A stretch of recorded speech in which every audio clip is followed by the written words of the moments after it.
नजर आई। पीवरी जैसी आ रही थी, वैसे की वैसे पितरों ने पीवरी का स्वागत करा। पीवरी का स्वागत करा पितर। बहुत ध्यान देने वाला विषय है। जिस नारी का रजोधर्म में अगर तकलीफें आती हैं, रजोधर्म से जुड़ी हुई जो प्रॉब्लम बढ़ जाती है, या गर्भाशय में, बच्चादानी में उसको लग रहा है कि कोई गांठ पड़ गई है, या गर्भाशय में कोई प्रॉब्लम आ गई, या रजोधर्म से जुड़ी हुई कोई परेशानी आ गई, उस समय पर दुर्वा, दुर्वा जानते हो, गणेश जी को चढ़ती है ना दुर्वा, दुर्वा अशोक सुंदरी वाली जगह पर समर्पित कर 5 दुर्वा सुबह के समय खाली पेट पीवरी का स्मरण कर उसको यदि खाया जाए तो रजोधर्म से जुड़ी हुई जितनी दिक्कतें होती हैं वो सब समाप्त हो जाती है और गर्भाशय में गांठ नहीं बनती। पीवरी, इस पीवरी के नाम का वर्णन बड़ा शास्त्र के अंतर्गत आया है हमारा, बड़ा बड़ा सुंदर भाव। पितरों की कन्या पीवरी के साथ जो सुखदेव जी महाराज का मंगल विवाह हुआ था, ये पीवरी कोई साधारण नहीं, एक आनंद का विषय है पीवरी, पितरों का एक वरदान है पीवरी, पितरों का एक आशीर्वाद है पीवरी। ये उनके लिए भी काम करती है पीवरी जिनका 2-4 महीने का बच्चा हुआ और अवर्षण हो गया, फिर 2-3 महीने का बच्चा हुआ फिर गिर गया, फिर 2-4 महीने का बच्चा ठहरता है फिर गिर जाता है, उसके लिए पीवरी का नाम बड़ा काम आता है महाराज, बहुत काम। बेलपत्र समर्पित कर वो बेलपत्र को पीवरी का स्मरण कर सोमवार की अष्टमी के दिन उस बेलपत्री को खा लिया जाए तो बच्चा फिर 2-4 महीने का गिरता नहीं है, बच्चा पूरा जन्म लेता है और विकलांग नहीं होता, अच्छा बच्चा जन्म लेता है। पीवरी के नाम का इतना गुणगान है। ये 2-3 जो नाम होते हैं पीवरी का, एक तुमरुका जी का, ये नाम ऐसे हैं जो हमारे जीवन को सुख प्रदान करते हैं, आनंद देते। पीवरी, सारे पितृलोक के पीवरी को आते देखा तो सम्मान किया, बेटी को आते देखो तो सम्मान होना चाहिए। गाय, बेटी, संत, ब्राह्मण, घर के बड़े बुजुर्ग, इनका सम्मान घर में हमेशा होना चाहिए, हमेशा। शंभो शरणे मांगू घड़ी रे, दुख काटो दया करी ने दर्शन। शंभो शरणे मांगू घड़ी रे, दुख काटो दया करी ने दर्शन। शिव तत्व कर ओगड़दानी की कथा कर रहे,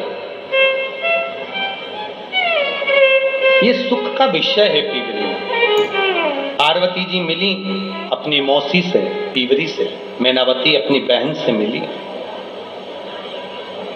पीवरी के चेहरे की चमक इतनी थी, पार्वती जी ने पूछा मैनावती से, माँ ये कौन है, इतनी सुंदर, इतना चमक? और आपको कथा में कहा पहले, क्रीम की चमक 2-4 साल, क्रीम की चमक 2-4 महीना, क्रीम की चमक 2-4 दिन रहती है, पर अच्छे कर्म की चमक जिंदगी भर रहती है। जीवन पर्यान अंत समय तक आपका चेहरा आपके कर्म से चमकता है। आप अच्छा करोगे, आपके चेहरे पर चमक आ जाएगी, आपको ब्यूटी पार्लर जाने की जरूरत नहीं पड़ेगी।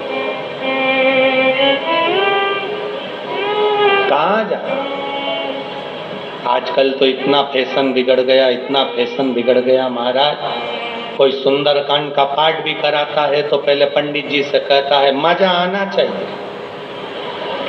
अब तू सुंदरकांड मजा लेने के लिए करा रहा है कि कल्याण के लिए करा रहा है? महाराज ऐसा सुंदरकांड का पाठ होना चाहिए सबके पांव थी रख जा। तो एक काम करना, सुंदरकांड काय को करा रहा है, किसी और को बुला ले, सबके पांव थिरक जाएंगे। आज के जमाने में लोग सुंदरकांड का पाठ कराने के लिए पंडित जी से कह रहे हैं महाराज ऐसा पाठ करना कि लोगों को मजा आ जाए। देखो हम तो उनको बुला रहे थे, हमने उनको नहीं बुलाया। तुम्हारा नाम सुना कि तुम्हारे सुंदरकांड के पाठ में लोगों को बहुत मजा आता है, इसलिए तुम्हें बुलाया। पंडित जी को हाथ जोड़ कर कह देना चाहिए मैं मजा लेने के लिए, देने के लिए सुंदरकांड नहीं करता, मैं बाबा को रिझाने के लिए सुंदरकांड करता हूँ। इतना बिगाड़ दिया लोगों ने, इतना बिगाड़ दिया। पहले मेकअप का डब्बा कमरे में जाता है, तब जाकर कई कथाकार ऐसे हैं इतना मेकअप कर कर तब कथा में आते। पहले डब्बा जाए तब महाराज आए।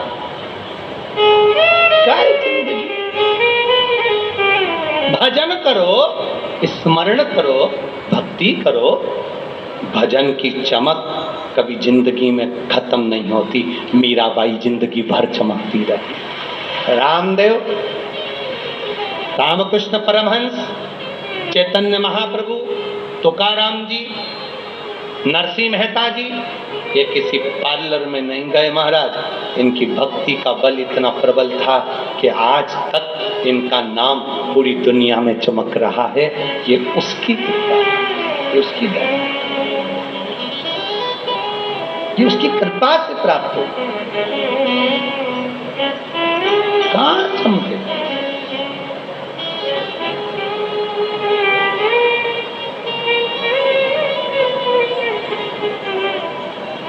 कई लोग हमसे भी कह रहे थे गुरुजी तुम्हारे बहुत सारे बाल उड़ गए। तो हमने पूछा क्या हो, तो उससे अरे गुरुजी आजकल तो बहुत अच्छे अच्छे बाल आते हैं, ऐसे चिपका लो। हमने कहा जनता देख रहे हो, जहां से आते वहीं पकड़ के तो हमारा कुर्ता खींचती है। एक आध ने खींच लिया तो कल्याण कर दे, करो क्या उसका। अरे महाराज ये चमक, ये दमक, फुल वन में महक, सब कुछ मेरे भोलेनाथ तुम ही से है। ये सब उसी का तो है जो हम भज रहे हैं, हम स्मरण कर रहे हैं। आप करो भगवान की भक्ति। बुजुर्ग माताओं को देखना, जितनी बूढ़ी बूढ़ी तुम्हारी सास है ना, तुम्हें तो तैयार होने में 2 घंटा लगता है, सासू को कोई तैयार होने में टाइम नहीं लगता। बस बहू से कह रही बेटा तैयार हो गई, बहू कह रही मम्मी मैं होने वाली, तुम तो हो जाओ। सास कहती मैं तब भी हो जाऊंगी। उसने ली साड़ी में पटली मटली खोस के और ऊंचे उछाए बाल पे कंघा फेर के और होठ पे कुछ नहीं लगाया, मुंह में से थूक निकाल कर तो क्या और तो बच्चा। और देखो तुम एक बहू को देखना और घर की बूढ़ी माँ को देखना, ओल्ड इज गोल्ड। घर की बुजुर्ग माता ऐसी सुंदर दिखे, उसको पार्लर की जरूरत नहीं, क्योंकि वो दिन भर ठाकुर जी से लाड लड़ाती, शंकर जी को जल चढ़ाती, भगवान का भजन करती, कीर्तन करती, गुणगान करती। वो चमक उसके अंदर आ गई, वो चमक उसके भीतर प्रवेश कर गई, भीतर प्रवेश कर। क्यों हो? पार्वती मैया ने बड़ा सुख पाया, नाना के घर में गई, आनंद पा रही है। अपन कल कथा में स्मरण करेंगे पार्वती जी का जो सुंदर चरित्र है। पार्वती मैया को वर प्राप्त हुआ पीवरी का। क्या क्या वर पीवरी ने दिया था पार्वती को, वो स्मरण में ले गया। भगवान श्री गणेश जी महाराज का मंगल विवाह हो, उससे पहले मैं आप लोगों को एक निवेदन करूं। कल कथा सुबह 8 बजे से 11 बजे तक होगी, टीवी पर 2 बजे से 5 बजे तक आएगी।